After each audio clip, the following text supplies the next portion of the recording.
welcome back to another What's for Dinner video, or welcome if you are new. My name is Veronica, and today's What's for Dinner video is a collab with my sweet friend Katt from over at Southern Farm and Kitchen. I will link Katt's channel below, as well as her What's for Dinner video in my description box. So make sure that you go check that out and let her know that I sent you. I absolutely love Katt. She is so sweet and funny. And she also shares What's for Dinner videos, grocery hauls, and more. So I know that you all will love her channel as much as I do. But anyway, let's get to cooking.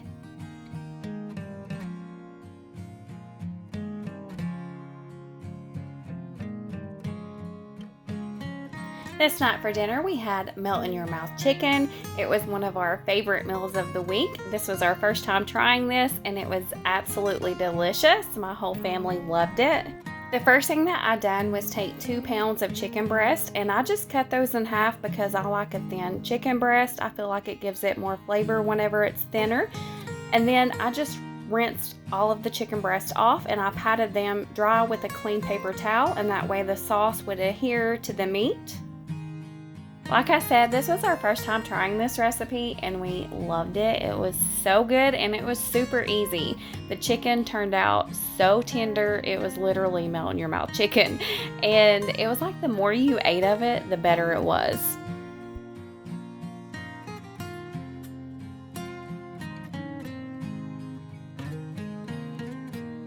So once I got all of my chicken patted off and dried the best that I could, I then placed all of the chicken breast into a large baking dish.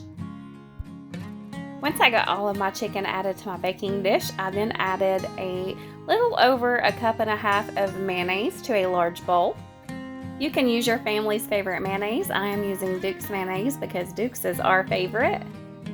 Then I added in 1 cup of shredded Parmesan cheese, 1 teaspoon of black pepper, 2 teaspoons of garlic powder,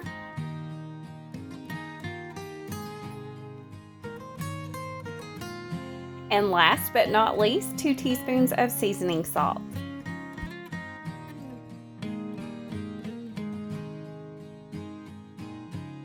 Once I got all of those ingredients added to my bowl, I just mixed those up until everything was well combined.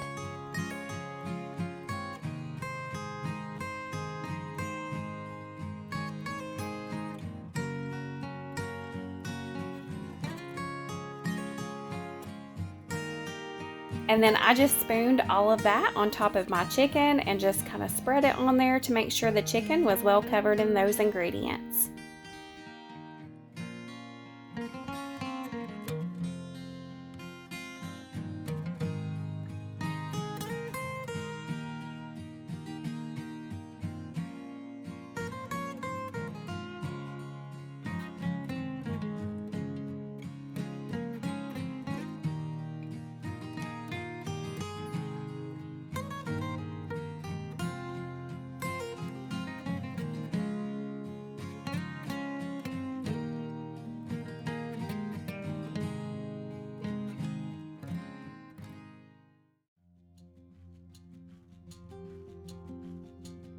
I then placed it in the oven that I had preheated to 375 degrees, and I baked it for 45 minutes, or you can bake it until your chicken reaches an internal temperature of 165 degrees.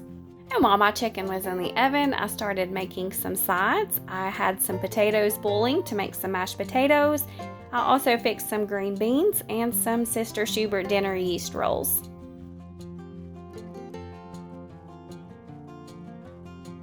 If you've been here for a while, then you know how I fix my mashed potatoes, but for those of you that are new, this is the way that I do that. I add just a spoonful of Duke's mayonnaise. You cannot taste the mayonnaise, it just helps with the texture of your mashed potatoes. Then I add a stick of butter, a little bit of milk, and I just take my hand mixer and just mix those up until they are nice and creamy. And then I add just a little bit of salt and pepper, and that's it. And this is what my chicken looked like whenever it came out of the oven. Oh my gosh, so good. Here's my green beans and our mashed potatoes and Sister Schubert dinner yeast rolls. And here's my plate. My family highly recommends this melt-in-your-mouth chicken. It is so good.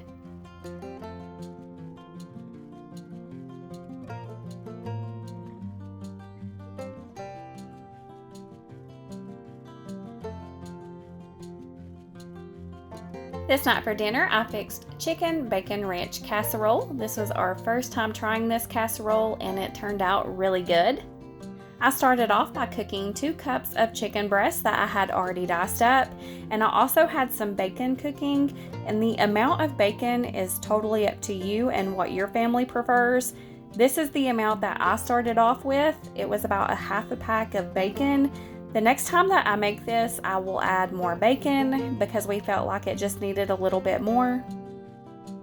Once my chicken and my bacon finished cooking, I then cooked my pasta. I cooked 8 ounces of penne pasta.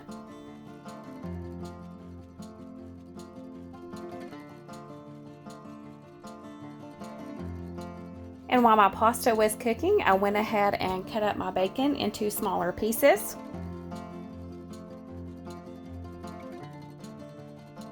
And then in a large bowl, I added in a half a cup of ranch dressing.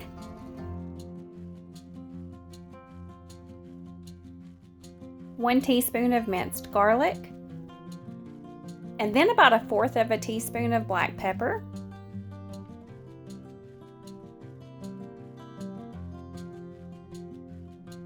and then I added in a 16-ounce jar of Alfredo sauce. You can use your family's favorite Alfredo sauce.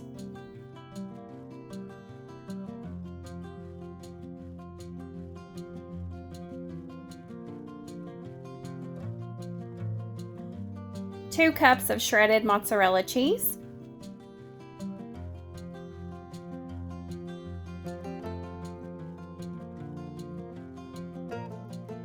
and then I had some shredded Parmesan cheese that I needed to use up, so I just went ahead and added it in there as well. It was about a half a cup, and then I just mixed all of those ingredients together until everything was well combined.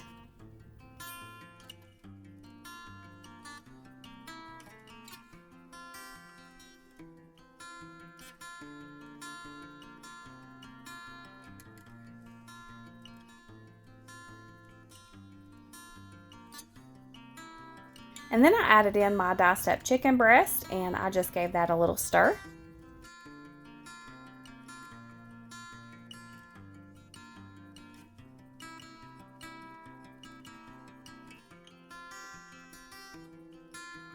And then I added in my 8 ounces of cooked penne pasta and I just mixed all of those ingredients together.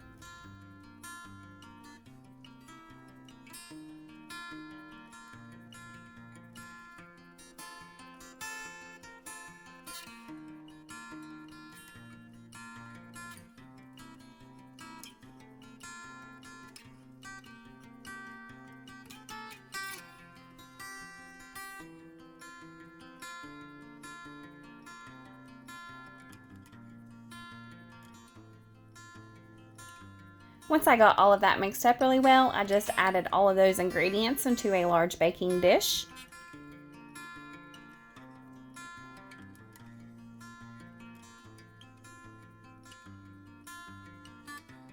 And then I just spread that in there evenly.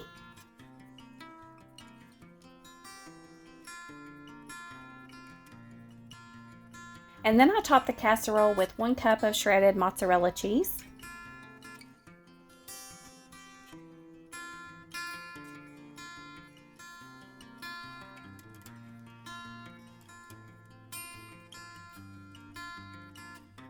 And then I added my bacon on top of the cheese. And as you will see, it's not a lot of bacon. That's why I said the next time that I fix this, I will cook more bacon. Maybe add some more bacon in with the other ingredients before adding it into my baking dish and then top it with some bacon as well. I feel like it would be better that way.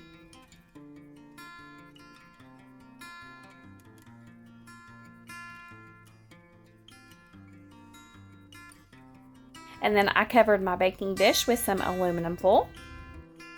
And then I stuck it in the oven that I had preheated to 350 degrees and I cooked it for 20 minutes.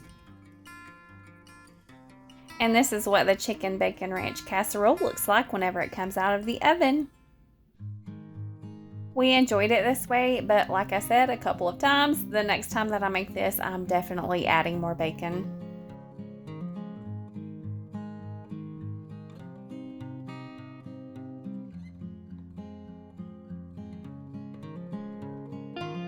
This night for dinner, I fixed hamburger casserole. It's one of our family favorite recipes.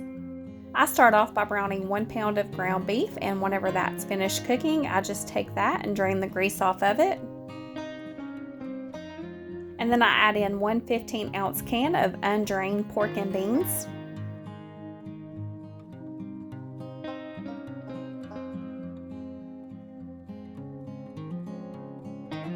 Three-fourths of a cup of barbecue sauce.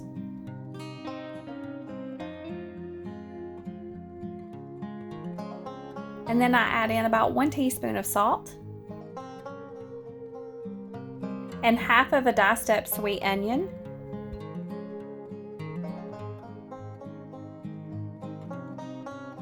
And then I just mix up all of those ingredients and I turn my stovetop back on and I'll let all of those ingredients heat up until they are hot and bubbly.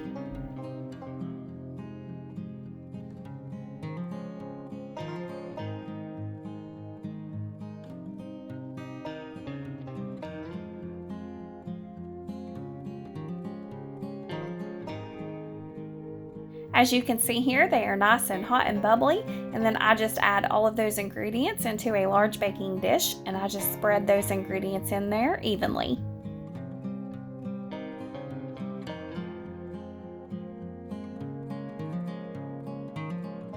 And for the topping of my hamburger casserole, I take some biscuits and I cut them in half, and I place the biscuits cut side down on top of my hamburger casserole.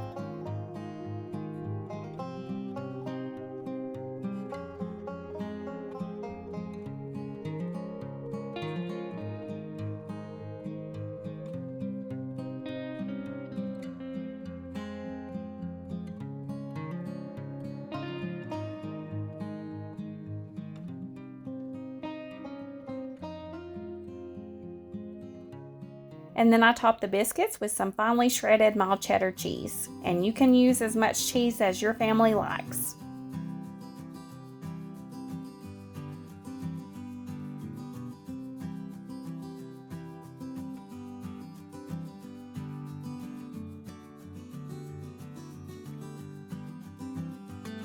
And then I place it in the oven that I had preheated to 375 degrees and I bake it for 25 minutes or until the biscuits are completely cooked.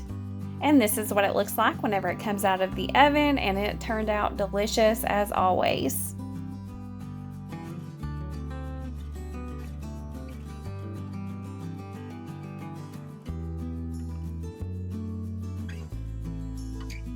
This night for dinner, I fixed a taco lasagna. This was our first time trying this recipe as well, and we really liked it.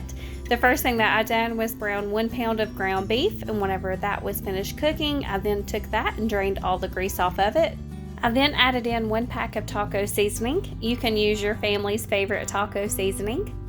And 3/4 of a cup of water, and then I just mixed all of those ingredients together and I'll let that come to a boil, and then I'll let it simmer for about 5 minutes just until it thickened up.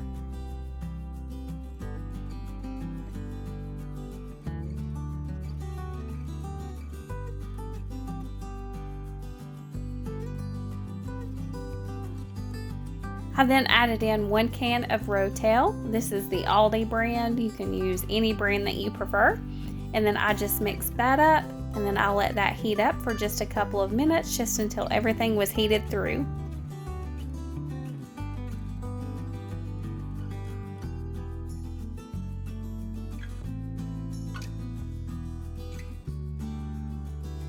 I then removed that from the heat and placed it to the side, and then in my saucepan I added in 4 tablespoons of butter and I let that butter melt.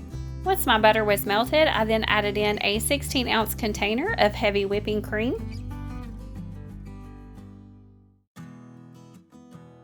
And then I stirred those 2 ingredients together until it came to a slight boil. And then I slowly added in 2 cups of Colby Jack cheese, and I just stirred that until all of that cheese was melted.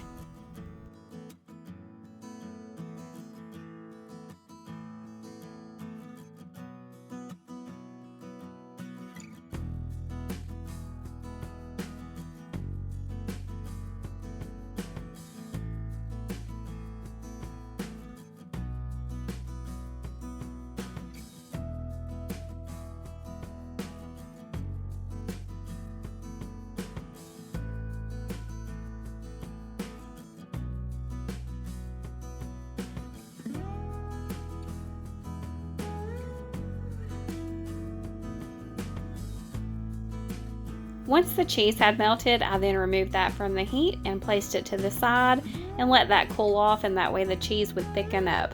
And then in a large baking dish, I added a layer of flour tortillas.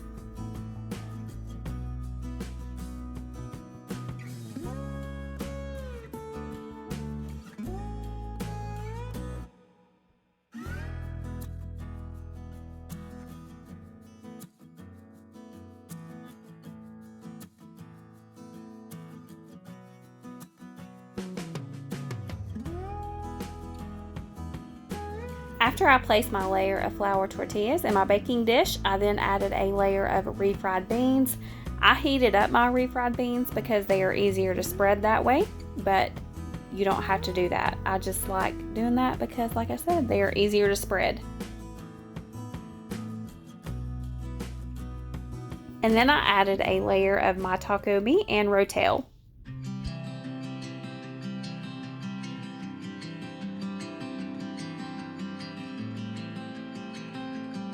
And then I added a layer of the cheese sauce.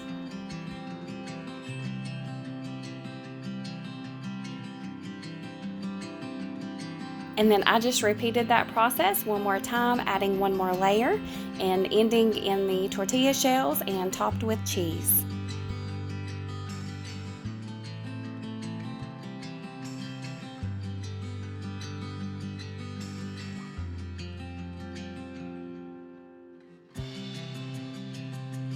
And then I covered my baking dish with some aluminum foil.